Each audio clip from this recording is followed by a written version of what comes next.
Joining me is Ross Greenwood, Sky News business editor and host of Business Now, our most excellent business show, every weekday, 4:30. Ross Greenwood, do you think Anthony Albanese really meant it today, really meant to say that the minimum wage should go up by 5.1%? And could he actually guarantee that anyway? I have no doubt, absolutely no doubt that he meant this, because he said that people's wages should keep up with inflation.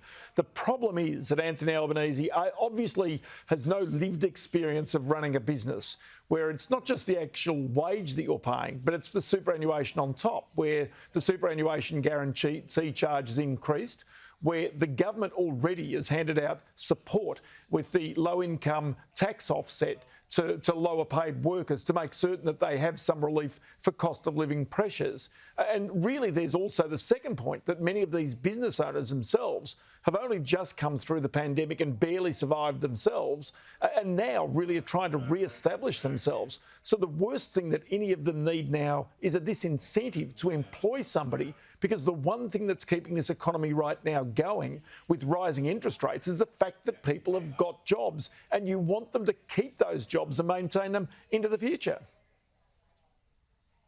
Now, I'm not 100% sure, Ross, that he did mean to say 5.1%.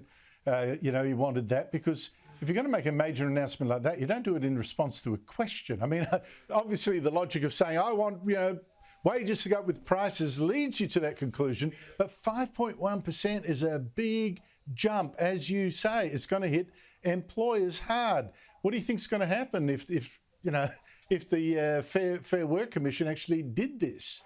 Well, remember, of course, that the unions are even more. Again, they're out at 5.4%. So it is a situation now where you sit there and say that the pressure is on.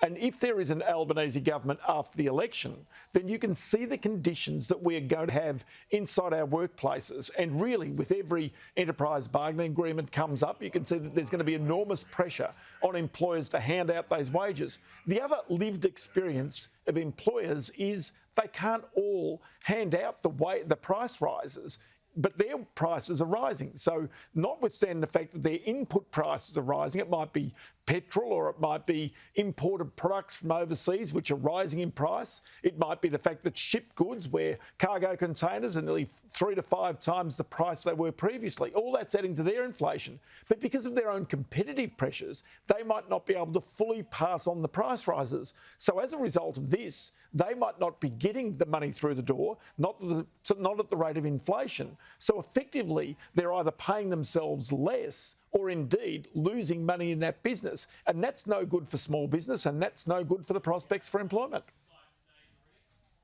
You see, and another reason I think he sort of talked himself into this, and then ran away from the press conference, is that he's been saying, here with these terrible Liberals, everything's going up except your wages, and wages should rise the same as prices, which leads you to then say, all right, oh yeah, okay, 5.1%.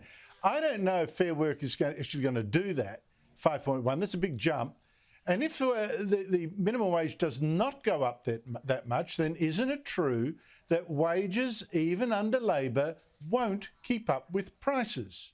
Yeah, well, that's true, and that is exactly what's going to take place. And if you do get wage rises of those magnitudes, they will add to even more inflation, which will put even more pressure on the Reserve Bank to raise interest rates, which will raise prices again. So in other words, you've got a spiral upwards at the moment. That's the problem. And so at some point, somebody somewhere has got to say, we've got to stop the spiral. So if you go back to the accord that the Hawke government agreed with unions when they first came to power, that was about trying to cap wages rises to stop that spiral. What you've got today from Anthony Albanese is something quite different. It's the opposite. It's saying, no, we're going to let the spiral take place. But the problem of that is it's going to make it harder to contain inflation and price rises, and is also therefore going to really put enormous pressure on the Reserve Bank to continue to raise interest rates faster.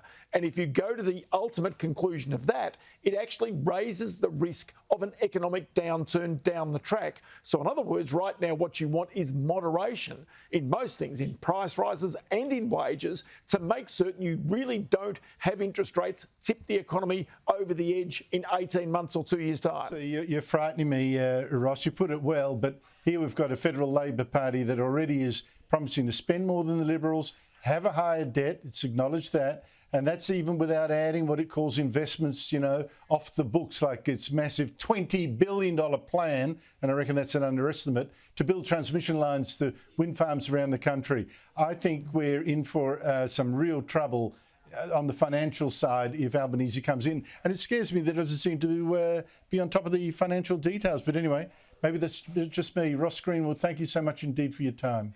Quite okay, Andrew.